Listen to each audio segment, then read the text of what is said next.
Welcome to my class student. It's class 8 English grammar. We are doing chapter 7 verb and its forms, and this is session 4. In this we are doing subject verb agreement, and basically in this session we are doing those confusing part, and I am very sure that once you go through this session all your confusions will be very much clear.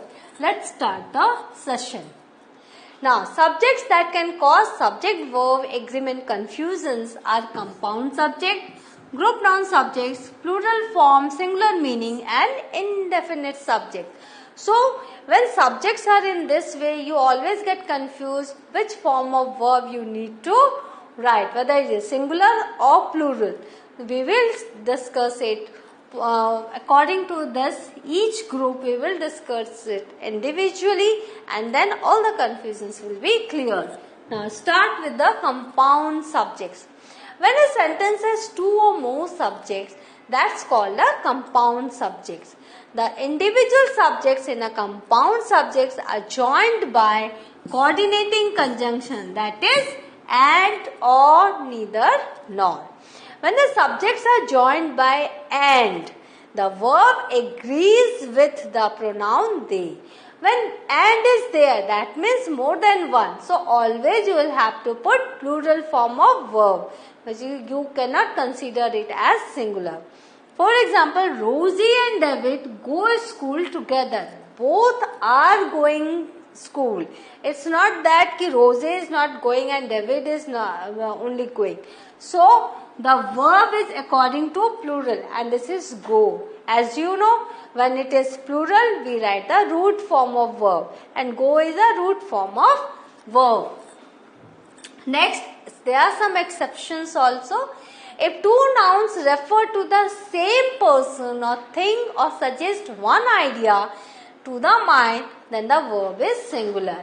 Earlier what you have known, you have seen that when and is there, you will have to always consider it as plural and your verb will be are. Because Joe is different and Rose is different. But if we find any subject which gives us a single idea to our mind, that means we will have to consider it as a single one. For example, bread and butter is wholesome. Right? So, bread and butter here they are giving one idea, one unit's idea. So, it is we are using this verb is. Next, when the subjects are joined by or neither nor, the verb agrees with the subject that is closest to the verb. Always remember, or neither nor. It means only one is there, but you will have to see which particular subject is there closest to that particular verb. For example, here the verb is has. So you will have to see which particular subject is closest to has. You are seeing here piano, that is singular, and the bookcase. Bookcase is singular. So according to the bookcase, the verb is singular, that is has. Though the piano or the bookcase has to go. And one more thing, here or only one thing is there, but here that singular, it can be plural also. So there it would be have. For example, the piano or the tables. Tables is plural. But your verb is have. It's not has. Neither the pillows nor the curtains match the couch, because curtains is again plural. So you have written the root verb. Neither the pillows nor the blanket looks good in this room. The blanket is singular, so we have written verb in a singular way. We have added s to the root verb. Now, if I is one of two or more subjects, I, so you will have to understand, and it can lead to odd sentence, but you can make it in a very acceptable one. For example, neither she, my friends, nor I. You know, with I always M goes, so M is going to festival. It looks little bit odd. So we can change it like this. neither she, I, nor my friends. Here friends are plural, so are going to the festival. Or you can use and. She, my friends, and I. When you are seeing when there are more, so you consider it as plural, and there are more than one. So here I you can use, not going to festival. Now collective noun. Collective noun is what? Group names. If the collective group noun refers to the group as a unit. If group as a unit, the verb, it takes a singular verb. And when we are talking about all the individuals of the group, then we consider it as separately for each individual. So your verb will be are. If it refers to the individuals in the group or the parts that make up the group, then the verb should be plural. For example, the team is heading for practice this afternoon. Here we are considering team as a unit. So verb is. And when team are meeting their families, each member has different family. So here the team we are not considering as a unit. We are considering it as individual or part of the team. So are is here because all the players, all the members of the team are eating with their families. So verb is are. Now it is plural when the individuals of which it is composed of are thought of. For example, it is plural when the individuals, yes, if we are considering it as a unit, then again it's singular as different people, so it's plural. The committee are divided on one minor note. The staff are deciding how they want to vote because each one will give their own vote. So they are, all the members are deciding differently. It's not that the same thought is going on there. When the plural noun is a name for some single object or some collective unit, it requires a singular verb. When plural noun is a name for some single object or some collective unit, for example, a team, a group, when we are using it in a collective way, the verb is singular. Plural form, singular meaning subjects. Some nouns, especially those ending in s or ness, although plural in form, are singular in number or meaning. For example, news, measles, mumps, calculus, rickets, billiards, moleskin, dizziness. These looks like plural, but they have singular meaning. So they have singular meaning in according to that number and meaning they are singular. So these nouns require singular verb form. So we say, what's the news? What is the news? We don't say what are. So what's the news? Now next is indefinite subjects.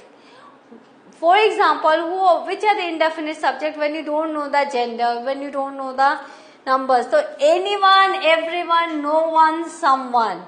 Say indefinite subject. Anybody, everybody, somebody, nobody. Anything, everything, something, nothing. Then each, either, neither. As a general rule, treat these words as third person singular pronoun.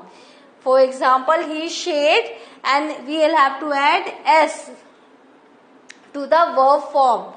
So anyone, everyone, no one, someone will have to consider it as a third person singular pronoun, and you will have to use ses.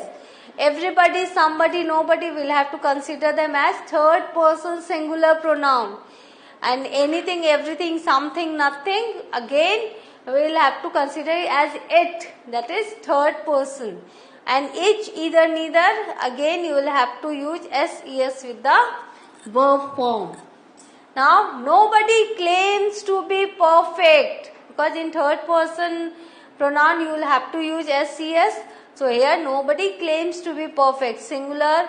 Everybody plays the fool sometimes. Each of the divers has an oxygen tank. Now in the last sentence, that has agrees with the subject each. Here each of the divers. where each is the subject, so here verb is has. Because here this is divers are just, it's all the divers each has their own oxygen tank. Now some exercises are here. You will have to put a C if the sentence is correct and wrong if the sentence is wrong. They have been waiting a long time. So have been, is it correct or not? Yes, it is correct. The pen or the pencil are lost. Here R is there. Is it correct? No, it's incorrect because pencil is singular. Someone don't understand. This is also incorrect because someone is, you will have to consider it as third person singular. So it will be doesn't. Those has been cheaper in the past. Now this is again incorrect because those is plural to have. Randy and Juan like sport. This is correct because both like sports. Now these are really special. This is again correct. That is, you will have to write C. You writes with me. With second person you don't write SES with verbs. So this is incorrect. All of them goes to school. All of them, everyone has gone. So this is again incorrect because here all is there. So it will be go. Tony likes Mary. This is correct because this is singular. That movie was awesome. This is again correct because movie is singular. Now answer C. Answer I have done here. So this is the answer. So what have you learned today? We have learned all type of subjects that create confusion in subject-verb agreement. So you will have to go with the slide. You will have to revise the portions again and again. And if you find anything tricky in your exercise, in your chapter, anywhere you are reading, whatever the piece of article in English, please try to understand what the subject and what the verb is. Then only you can develop that knowledge automatically. You can understand, yeah, this is the verb and this subject is written according to that subject. So subject verb agreement you can understand now in a better way. I hope so. In the next class I will teach you something more interesting. Till then, have a good revision. Thank you.